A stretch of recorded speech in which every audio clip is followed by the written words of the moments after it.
केरल, पंजाब और यूपी में 13 नवंबर को होने वाले उपचुनावों की तारीख अब बदल चुकी है। इलेक्शन कमीशन के आदेश के मुताबिक अब ये चुनाव 20 नवंबर को होंगे। दरअसल आने वाले त्योहारों के चलते चुनाव आयोग ने वोटिंग को एक हफ्ते तक टालने का फैसला किया है। बता दें कि 13 नवंबर को होने वाली वोटिंग को टालने के लिए कांग्रेस, भाजपा समेत कई दलों ने चुनाव आयोग से अपील की थी। पार्टियों का कहना है कि कई त्योहारों के चलते 13 नवंबर को वोटिंग कम हो सकती है, लेकिन बदली हुई तारीख से परिणामों के दिन पर कोई असर नहीं पड़ा है। चुनाव के नतीजे 23 नवंबर को ही आएंगे। साथ ही इस दिन महाराष्ट्र और झारखंड के चुनावी नतीजे भी आएंगे। भारतीय जनता पार्टी ने यूपी में होने वाले विधानसभा उपचुनाव की तारीखों में बदलाव की मांग को लेकर चुनाव आयोग को ज्ञापन दिया था। बीजेपी प्रतिनिधिमंडल ने अपने ज्ञापन में कहा था कि 15 नवंबर को कार्तिक पूर्णिमा होने की वजह से कुंदुर्की, मीरापुर, गाजियाबाद और प्रयागराज में लोग 3-4 दिन पहले इकट्ठा हो जाते हैं। ऐसे में चुनाव आयोग को कार्तिक पूर्णिमा को ध्यान में रखते हुए तारीखों में बदलाव करना चाहिए। बीजेपी की मांग थी कि 13 नवंबर की जगह 20 नवंबर को ही चुनाव कराए जाएं।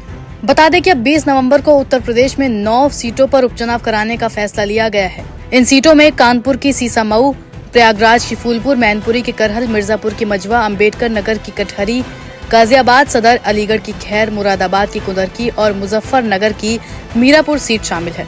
जानकारी के मुताबिक हाईकोर्ट में मुकदमा लंबित होने के चलते चुनाव आयोग ने मिल्कीपुर में चुनाव की तारीख का ऐलान नहीं किया है। चुनाव के नतीजे 23 नवंबर को ही आएंगे। इसी दिन महाराष्ट्र और झारखंड विधानसभा चुनाव के परिणाम भी घोषित हो जाएंगे। गौरतलब है कि इस मामले पर सपा की नेता डिम्पल यादव ने भी इस निर्णय पर प्रतिक्रिया दी है। सुनिए उन्होंने क्या कहा। जैसी अब सूचना आ रही है कि इलेक्शन का जो डेट्स हैं, जो वोटिंग डालने वाली, वो 20 तारीख कर दी गई हैं। तो कहीं ना कहीं मैं समझती हूँ कोई हलचल मची हुई है, जिसके तहत यह जो सूचना शायद आप तक नहीं पहुंच पाई है अभी, लेकिन मेरे पास इस बार आपसे पहले सूचना पहुंच गई है।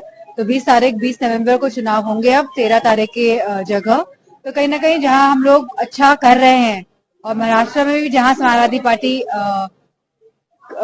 कुछ सीटों में चुनाव लड़ते हुए अच्छा करने का जो कार्य कर रही है, तो मुझे लगता है कहीं ना कहीं कुछ तालमेल बिठाते हुए यह जो डेट्स हैं ये बदली गई हैं।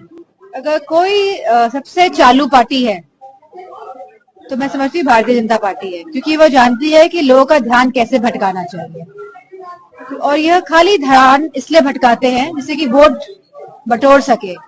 इनको समाज की सेवा करने का, इनको युवाओं को नौकरी देने का, महिलाओं को सुरक्षा देने का इनका कोई इरादा नहीं है, ना पहले था ना अब होगा।